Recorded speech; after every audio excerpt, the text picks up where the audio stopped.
दर्शक बंधु माँ लक्ष्मी धनर देवी बोली कहुए। मान्यता अच्छी माँ लक्ष्मी जो घरे बास करि थांती सेठारे धन धान्यर अभाव केभे हुए नहीं। जीवन रे सर्वदा सुख शांति बजाय रही है। प्रत्येक दिन भगवान विष्णु को पूजा सह माँ लक्ष्मी को आराधना करने द्वारा घरे धन दौलत आसी थाए। तेबे बंधु मैंने भिडियोटी को स्किप न करी शेष पर्यंत देखंतु। भिडियोटी जदि भल लगी थाए तेबे चैनल गोटे सब्सक्राइब कर दिंतु। यह सह वैभव वृद्धि सह व्यक्तिंकर मान सम्मान वृद्धि हुए। तो ज्योतिष शास्त्र अनुजाई माँ लक्ष्मी कृपा जो व्यक्ति उपरे बर्षिबार थाए पूर्वर किछि शुभ संकेत मिलता है। आसंतु जानिनेबा सेही संकेत विषय। एक जदि आपणक घरे कला पिंपुड़ी आसी किछि खाद्य खाई थांती तेबे जानि नियंतु माँ लक्ष्मी आगमन गृह को हेबाकू जाउछि। धनर वृद्धि मध्य हेबो। आपणक जीवन रे किछि चेंज हेबाकू जाउछि जहा आपणक पई लाभदायक हेबो। बंधु माने दुई जदि आपणक घरे कौनसी पक्षी बा बसा बांधती तेबे शुभ संकेत होइथाए। तो एहा द्वारा माँ लक्ष्मी आगमनर सूचना मिली थाए।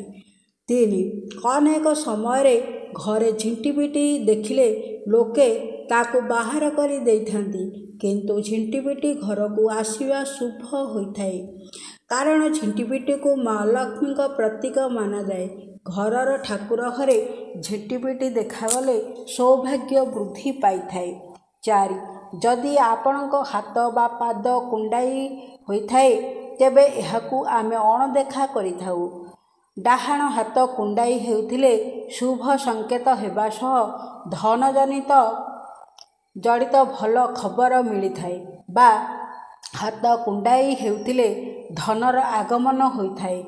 पांच स्वप्न रे झाड़ू पेचा साप हाथी तारा झिटिपिटी सनक नेउल बंशी देखा देई थाए तेबे धन प्राप्तिर संकेत होइथाए। बंधु माने 6 नंबर सकाळू उठिबा परे शंखर ध्वनि शुणागले अत्यंत शुभ होइथाए। तो यह माँ लक्ष्मी आगमनर सूचना देइथाए। 7 घरू बाहरिबा समय आखु गछ देखागले अत्यंत शुभ संकेत होइथाए। यह माँ लक्ष्मी आगमनर सूचक होइथाए। 8 रास्ता रे जाउथिबा समय पेचा देखागले शुभ होइथाए किंतु घर को पेचा आसिले हानिकारक माना जाए।